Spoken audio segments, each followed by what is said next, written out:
Students, आज हम tilt cycles के सैमुअल्सन्स मॉडल करेंगे। सैमुअल्सन ने मल्टीप्लायर एंड एक्सीलरेटर की हेल्प के साथ टिल्ट साइकिल्स के जो डिफरेंट फेजेस हैं, जैसे डिप्रेशन, बूम, रिकवरी, रिसेशन, उसको अच्छे से एक्सप्लेन किया है। उन्होंने बताया है कि जब मल्टीप्लायर एंड एक्सीलरेटर आपस में अंतर क्रिया करते हैं तो उसकी वजह से ही व्यापार चक्र बनते हैं। अकेला मल्टीप्लायर या अकेला एक्सीलरेटर जो है व्यापार चक्र नहीं बनाता है। जब दोनों की अंतर क्रिया होती है तो उसकी वजह से ही व्यापार चक्र बनते हैं। तो सबसे पहले हम मैथमेटिकली पढ़ेंगे, एक्सप्लेनेशन कैसे दी है उन्होंने। जो हमारी इनकम है 3 हिस्सों में बढ़ती है, इन्वेस्टमेंट, कंजम्पशन, गवर्नमेंट, एक्सपेंडिचर। तो टी मीन्स एट ए प्रेजेंट टाइम, मतलब आज का समय। तो t-1 पिछला साल, t-2 मीन्स उससे भी पिछला साल। तो इट मीन्स क्या है कि आज करंट पीरियड में जो इनकम है वो 3 हिस्सों में बढ़ जाती है, इन्वेस्टमेंट, कंजम्पशन, गवर्नमेंट एक्सपेंडिचर।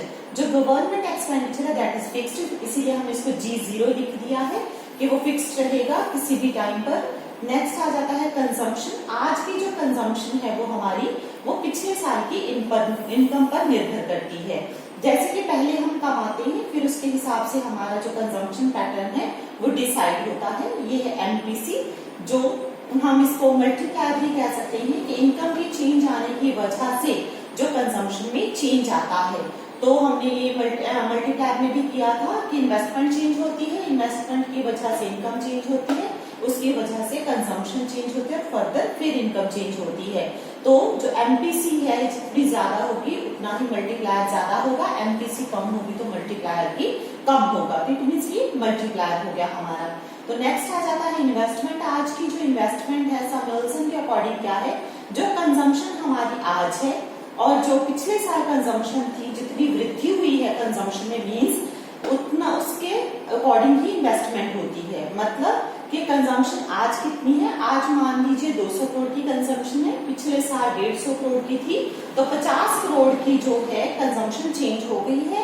और कितना उसकी रेशो जो है इन्वेस्टमेंट की जाएगी, दैट इज एक्सीलरेटर। मीन्स के कितना हम कैपिटल आउटपुट रेशो क्या है, तो ये क्या है, इन्वेस्टमेंट। मीन्स के कंजम्पशन जितनी ज्यादा होगी चेंज, उतना ही ज्यादा इन्वेस्टमेंट ज्यादा होगी, तो दैट इज एक्सीलरेटर।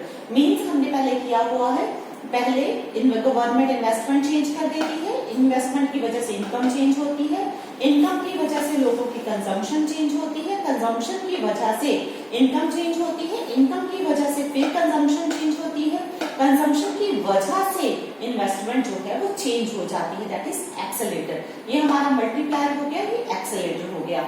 अब नेक्स्ट सीटी की वैल्यू अगर हम फिल कर दें इसमें, तो yt-1 यहाँ पे आ जाएगा, तो यहाँ अल्फा yt-2 मीन्स की अगर 2020 की बात कर रहे हैं तो 2020 की जो हमारी कंजम्पशन है वो 2019 की इनकम पर निर्भर करेगी, और जो 2019 की हमारी कंजम्पशन थी वो 2018 की इनकम पर निर्भर करेगी। अब इन सारी वैल्यूज को अगर हम इस इक्वेशन में पुट कर दे पहली में, तो हमारे पास क्या बन जाएगा, yt ये कंजम्पशन इन्वेस्टमेंट की जगह पे G0 आ गया, सॉरी GT फिक्स्ड है, इन्वेस्टमेंट कितनी है हमारी ये वैल्यू, ये इक्वेशन हम ब्रैकेट खोल दी, alpha beta yt-1 minus alpha beta yt-2 आ गया। उसके बाद हमारी कंजम्पशन है, कंजम्पशन इसके बराबर है अल्फा yt-1, ये पुट कर दिया हमने, GT G0 है वो फिक्स्ड है। तो सारी इक्वेशन में से yt वाली टर्म्स हम एक तरफ ले आए, yt माइनस बीटा अल्फा इसमें से, और इसमें से yt-1 कॉमन निकलता है और फिर अल्फा कॉमन निकलता है, वो निकाल दिया, बीटा प्लस 1 yt-1 इधर आके माइनस का हो गया, ये माइनस का इधर आके प्लस हो गया। अगर आप ध्यान से देखिए सेकंड ऑर्डर डिफरेंशियल इक्वेशन है t-1 t-2। अगर हम t की वैल्यू 2 पुट कर दें, 2 1 0, इट मीन्स ये हमारी जो है सेकंड ऑर्डर डिफरेंशियल इक्वेशन है, इसको वैसे ही सॉल्व करते हैं। तो इस तरह से हम यहाँ पे देखिए मल्टीप्लायर एंड एक्सेलरेटर जो है आपस में इंटरैक्ट कर रहे हैं, आपस में मल्टीप्लिकेटिव फॉर्म में आ गए हैं, जिसकी वजह से ट्रेड साइकिल्स बनते हैं। तो आगे हम डायग्रामेटिकली देखेंगे कि ट्रेड साइकिल्स जो है वो किस तरह से बनते हैं। अगर एक टाइम पीरियड पे हम ये मान लें कि कोई भी चीज सारी चीजें कांस्टेंट है, ये yt सारा टाइम पीरियड खत्म कर दें, तो ये सारी चीजें कांस्टेंट हो जाएंगी, इधर आके जी के डिवाइड हो जाएंगी, तो उसकी आपको जरूरत नहीं, जस्ट आप सेकंड ऑर्डर डिफरेंशियल इक्वेशन करें। उसके बाद हम इसको करेंगे डायग्रामेटिकली फॉर्म में।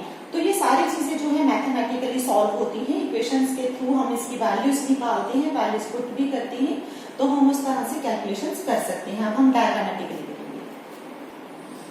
अब देखिए हमने अल्फा की वैल्यू जो मल्टीप्लायर है दैट इज फिक्स्ड 0.5 ले ली है, और बीटा जो है वो चेंजिंग है 0, 1, 2, 3, 4 इस तरह से।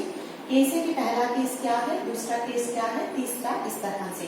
तो अगर इनकी मल्टीप्लिकेशन देखें, इंटरेक्शन देखें, देखिए एक्सेलेरेटर नहीं है, 0 है, और अकेला multiplier, there is no cycle. तो यहाँ पे पहला केस डायग्रामेटिकली देखिए, यहाँ हमने एक्स एक्सिस पे टाइम लिया है और वाई एक्सिस पे ग्रोथ रेट लिया है। तो जो ग्रोथ हो रही है इकोनॉमी में वो इस तरह से हो रही है, मतलब धीरे धीरे अपने आप जो है ग्रोथ हो रही है, स्टेबल, नो साइकिल, यहाँ पे कोई फ्लक्चुएशंस नहीं है, क्योंकि अकेला मल्टीप्लायर और एक्सेलरेटर कोई भी साइकिल नहीं क्रिएट करते हैं। साइकिल तभी बनते हैं जब दोनों की अंतःक्रिया होगी, दोनों की वैल्यू पॉजिटिव होगी। अब देखिए सेकंड केस में अल्फा की वैल्यू जो है 0.5 है और बीटा की वैल्यू 1 है, तो 0.5 आ गया मल्टीप्लाई करने। सेकंड केस यहाँ पे क्या है कि वैल्यू इकोनॉमी में ग्रोथ जो है धीरे धीरे धीरे इक्विलिब्रियम पे आ रही है, मींस पहले जो साइकिल्स हैं बड़े हैं, फिर धीरे धीरे साइकिल जो है वो छोटे हो जाते हैं, दैट इज कन्वर्जेंट, मतलब आप इक्विलिब्रियम पे कन्वर्ज कर जाओगे, वापस आ जाओगे।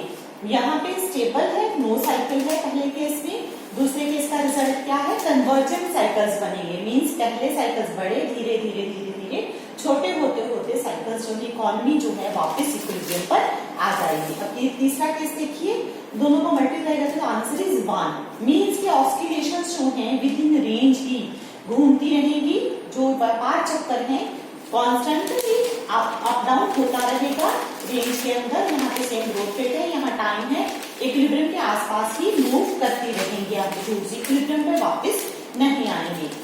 नेक्स्ट आ जाता है फोर्थ केस है, 1.5 आया मल्टीप्लिकेशन ग्रेटर देन 1 है, तो यहाँ पे डाइवर्जेंट साइकिल्स बनेंगे, मतलब आप इक्विलिब्रियम से दूर हो जाओगे। पहले साइकिल छोटे हैं, फिर धीरे धीरे धीरे और बड़े होते जाएंगे समय के साथ। इट मीन्स आप इक्विलिब्रियम पे वापस नहीं आओगे और जो एक्सप्लोसिव साइकिल्स बनेंगे। नेक्स्ट आ जाता है 0.54 के साथ मल्टीप्लाई किया 2 आ गया, यहाँ पे जो साइकिल्स नहीं बनेंगे लेकिन एक्सप्लोसिव पाथ है, मतलब ग्रोथ जो है बहुत तेजी से होगी। देखिए मतलब चेंज ऑफ ग्रोथ जो है रेट वो ज्यादा है और टाइम कम है। यहाँ पे क्या था, टाइम ज्यादा था, ग्रोथ रेट कम थी, धीरे धीरे स्टेबल थे, नो साइकिल्स। यहाँ पे एक्सप्लोसिव पाथ बनेगा साइकिलस पाथ का, मतलब इस तरह से इकोनॉमी बहुत फास्टली ग्रो करेगी क्योंकि बहुत तेजी से इन दोनों की मल्टीप्लिकेशन ज्यादा आ रही है। अब इसको हम समराइज करेंगे एक कंबाइंड डायग्राम में। अब इस डायग्राम में देखिए एक्स एक्सिस पे हमने एक्सेलरेटर लिया है और वाई एक्सिस पे हमने मल्टीप्लायर लिया है। अब वाई की मल्टीप्लायर की वैल्यू 1 और एक्सेलरेटर की वैल्यू जो है चेंज हो रही है, इसकी वैल्यू 0 to 1 है और जो एक्सेलरेटर है उसकी वैल्यू जो है वो चेंज हो रही है, जहां तक मर्जी ले जाए। हमने यहाँ तक 5 कर दी है, 1 2 3 4 5, ये 0.2 के निशान लगाए हैं, 0.2 0.4 0.6 0.8 एंड 1।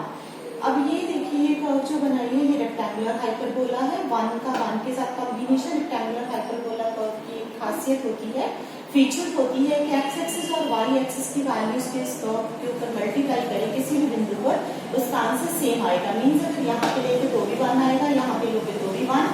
अब जैसे कि वहां पे 5 पे देखिए, अगर एक्सेलरेटर की वैल्यू 5 है तो जो मल्टीप्लायर है उसकी वैल्यू 0.2 है, 0.2 के 5 के साथ मल्टीप्लाई करोगे तो भी 1 आएगा, और यहाँ पे अगर 1 into 1 करते तो भी 1। तो रेक्टेंगुलर हाइपरबोला ये कर्व है, इसका मतलब ये है कि इस कर्व के ऊपर मल्टीप्लायर एंड एक्सेलरेटर की वैल्यू जो है वो 1 रहेगी, मतलब इनकी मल्टीप्लिकेशन जो है किसी भी बिंदु पर, चाहे ये ले लीजिए, ये कोई भी एक बिंदु उठा लीजिए, उन सभी पर अल्फा इंटू बीटा करोगे तो आंसर क्या आएगा 1। इट मीन्स ये जो कर्व है इसके प्रत्येक बिंदु पर जो है मल्टीप्लायर और एक्सेलरेटर की मल्टीप्लिकेशन 1 रहेगी और उसके ऊपर ग्रेटर देन 1। इस एरिया के ऊपर का जितना भी भाग है वहां पे ग्रेटर देन 1 आएगा आंसर, और इसके नीचे क्या आएगा, लेस देन 1 आएगा। मतलब ये सारा एरिया जो है इसके नीचे का ये सारा का सारा लेस देन 1 को रिप्रेजेंट करेगा और इस कर्व के ऊपर का ग्रेटर देन 1 करेगा। तो 3 केस हो गए हमारे, equal to 1, greater than 1 and less than 1। अब मैंने इसको अलग अलग तरह से शेड किया है। ये जो रीजन है इसमें लेस देन 1 ही है, लेकिन नो साइकिल्स है, इस एरिया में कोई साइकिल्स नहीं बन रही हैं। उसके बाद आप आ जाइए यहाँ पे, ठीक है, इसके ऊपर भी ये हमने उस केस में भी किया था, पहले जो हमने डायग्राम्स की थी, इसमें नो साइकिल्स है, धीरे धीरे ग्रोथ हो रही है इकोनॉमी में समय के साथ, लेकिन कोई भी साइकिल नहीं है। अब इस एरिया में देखिए पहले जो चक्कर है बड़े हैं, धीरे धीरे जो साइकिल्स है वो क्या होते जा रहे हैं, छोटे। इट मीन्स कन्वर्जेंट है, डैम्प जिसको बोलते हैं कि वापस आप संतुलन पे आ जाएंगे इकोनॉमी में, मतलब कि ये साइकिल्स जो है धीरे धीरे छोटे आ जाएंगे। नेक्स्ट जो है ये एरिया है जहाँ ग्रेटर देन 1 है, यहाँ एक्सप्लोसिव फ्लक्चुएशंस हैं। पहले देखिए साइकिल छोटा है, धीरे धीरे ये साइकिल क्या होने लगेगा, बड़ा होता जाएगा, इक्विलिब्रियम में वापस आप नहीं आओगे। अब नेक्स्ट जो है ये वाली लाइन, ये वाली यहाँ पे अनस्टेबल है लेकिन नो साइकिल, कुछ कह नहीं सकते हैं, लेकिन इसके ऊपर जो है साइकिल नहीं बनेंगे, मतलब ये यूनिफॉर्मली ऐसे नीचे गिरे, अनस्टेबल है, ज्यादा कम कुछ भी हो सकता है, अनस्टेबल है इस एरिया में भी, बट नो साइकिल्स हैं। और अगर इस कर्व की बात करें तो यूनिफॉर्म फ्लक्चुएशंस है, क्योंकि कांस्टेंट एम्पलीट्यूड्स है इस पूरी की पूरी कर्व के ऊपर। Alpha beta is equal to 1 है, मींस अल्फा बीटा के अगर मल्टीप्लिकेशन इक्वल टू 1 है तो कांस्टेंट एम्पलीट्यूड्स आएंगे, उसके ऊपर है तो एक्सप्लोसिव होंगे, उसके नीचे जो होंगे तो डाइवर्जेंट होंगे, सॉरी कन्वर्जेंट होंगे। ये डाइवर्जेंट है, ये कन्वर्जेंट है, जिसे डैम्प भी बोलते हैं।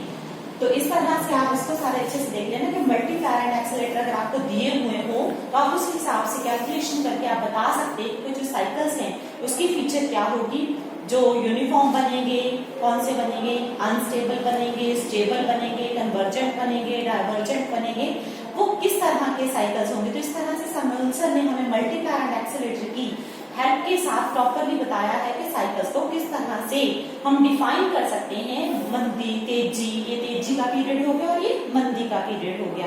तो इस तरह से उन्होंने प्रॉपरली हमें एक्सप्लेन किया है कि कब इकोनॉमी जो इक्विलिब्रियम पे वापस आएगी, कब इक्विलिब्रियम से दूर हो जाएगी।